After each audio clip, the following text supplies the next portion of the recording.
Hello दोस्तों झारखंड के देवघर स्थित प्रसिद्ध तीर्थ स्थल बैजनाथ धाम में स्थापित शिवलिंग द्वादश ज्योतिर्लिंगों में से 9वां ज्योतिर्लिंग है। यह देश का पहला ऐसा स्थान है जो ज्योतिर्लिंग के साथ ही शक्ति पीठ भी है।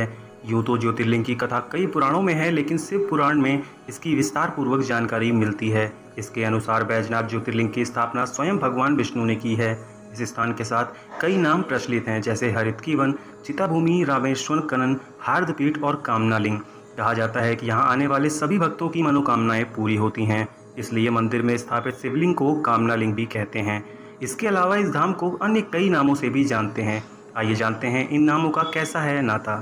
बैजनाथ धाम देवघर को हार्दपीठ के नाम से भी जाना जाता है। पौराणिक कथाओं के अनुसार राजा दक्ष ने अपनी यज्ञ में भगवान शिव को नहीं आमंत्रित किया था। यज्ञ के बारे में पता चला तो देवी सती ने भी जाने की बात कही। शिव जी ने कहा कि बिना निमंत्रण कहीं भी जाना उचित नहीं है, लेकिन सती जी ने कहा कि पिता के घर जाने के लिए किसी भी निमंत्रण की आवश्यकता नहीं। शिव जी ने उन्हें कई बार समझाया, लेकिन वह नहीं मानी और अपने पिता के घर चली गईं। लेकिन जब वहां उन्होंने अपने पति भोलेनाथ का घोर अपमान देखा तो सहन नहीं कर पाईं और यज्ञ कुंड में प्रवेश कर गईं। सती की मृत्यु की सूचना पाकर भगवान शिव अत्यंत क्रोधित हुए और वह माता सती के शव को कंधे पर लेकर तांडव करने लगे। देवताओं की प्रार्थना पर आक्रोशित शिव को शांत करने के लिए श्रीहरि अपने सुदर्शन चक्र से सती के मृत शरीर को खंडित करने लगे। सती के अंग जिस जिस स्थान पर गिरे वे स्थान शक्तिपीठ कहलाए। मान्यता है इस स्थान पर देवी सती का हृदय गिरा था। यही वजह है कि इस स्थान को हार्दपीठ के नाम से भी जाना जाता है। इस तरह यह देश का पहला ऐसा स्थान है जहां ज्योतिर्लिंग के साथ ही शक्तिपीठ भी है। इस वजह से इस स्थान की महिमा और भी बढ़ जाती है। बैजनाथ धाम में स्थापित शिवलिंग को कामनालिंग भी कहते हैं। प्राचीन कथाओं के अनुसार लंकापति रावण ने भगवान शिव को प्रसन्न करने के लिए कठिन तपस्या की।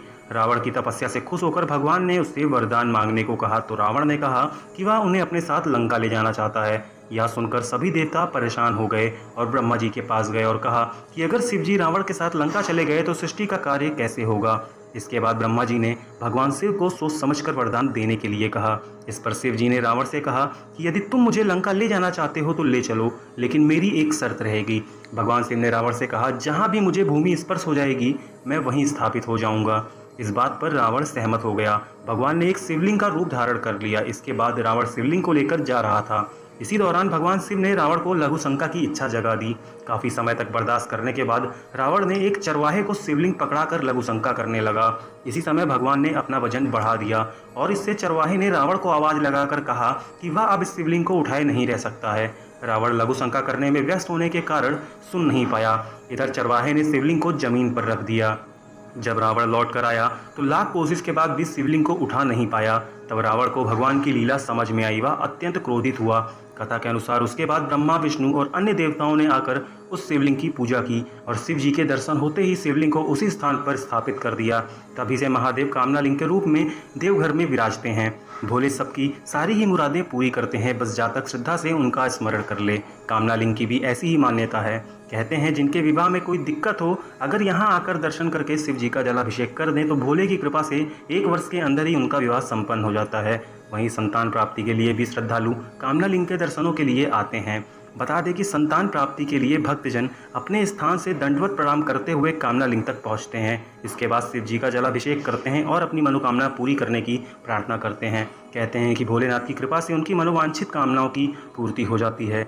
यूँ तो सभी शिव मंदिरों के शीर्ष पर त्रिशूल लगा दिखता है, लेकिन बैजनाथ धाम परिसर के शिव, पार्वती, लक्ष्मी नारायण व अन्य सभी मंदिरों के शीर्ष पर पंचशूल लगे हैं। यहाँ प्रत्येक वर्ष महाशिवरात्रि से 2 दिन पूर्व बाबा मंदिर, माँ पार्वती व लक्ष्मी नारायण के मंदिरों से पंचशूल उतारे जाते हैं। महाशिवरात्रि से 1 दिन पूर्व विशेष रूप से उनकी पूजा की जाती है और तब सभी पंचशूलों को मंदिरों पर यथास्थान स्थापित कर दिया जाता है। इस दौरान भोलेनाथ व माता पार्वती के मंदिरों के गठबंधन को हटा दिया जाता है। महाशिवरात्रि के दिन नया गठबंधन किया जाता है। तो दोस्तों, ये थी बाबा बैजनाथ धाम की कहानी। अगर ये वीडियो आपको पसंद आई हो तो इस वीडियो को लाइक एंड शेयर जरूर करें और अगर आगे भी आप इस तरह की वीडियो देखना चाहते हैं तो चैनल को सब्सक्राइब करना ना भूलें। तब तक के लिए धन्यवाद।